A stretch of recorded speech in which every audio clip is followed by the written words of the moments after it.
Okay, so picture this. It's Christmas morning. The house smells like warm spices, and these homemade cinnamon rolls are fresh out of the oven. They're gooey, they're buttery, and they're so soft they practically melt in your mouth. I mean, come on. So I want to walk you through how I make the best cinnamon rolls of all time, starting with how you measure your flour. I always take my measuring cup and I use it to fluff up the flour in the bag before scooping. This is because flour can get super compacted, so without this step, you risk over measuring your flour.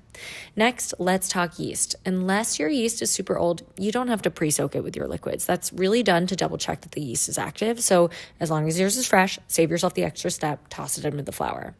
Next, something that makes these cinnamon rolls unique is that you don't add the flour in all at once.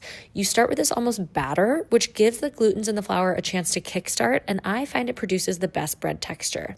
After a few minutes of mixing, you add in your final portion of flour and knead that for about 10 minutes.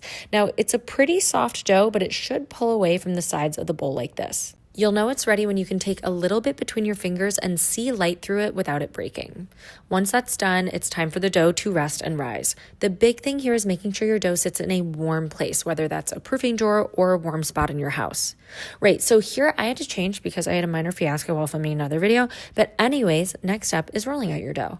Fun fact, you can kind of roll it to like roughly whatever size you want. I like 12 by 18 inches, but if you like thinner swirls, you can make it wider. Then you just smear on some softened butter and a heaping pile of brown sugar and cinnamon and roll it up. So 2 ways you can cut things here. You can slice your dough into rolls with a sharp knife, or you can use dental floss to pinch the dough just like this. This produces what I feel like is just a perfect cut. Then you put your rolls into a 9 by 13 pan and let them rise one more time. One more trick here, they can either rise at room temp for an hour, or you can place them covered tightly in the fridge overnight and take them out the next morning to bake, which is exactly what I did. The last step while those bake is to whip up a cream cheese frosting, which is absolutely delicious. But this video is getting long, so I'll just cut to the chase with the final rolls, and oh my God. There they are in all their glory.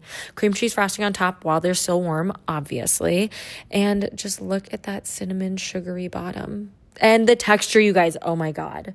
It's so pull-aparty and soft and supple. Truly, these are the best cinnamon rolls ever. Enjoy.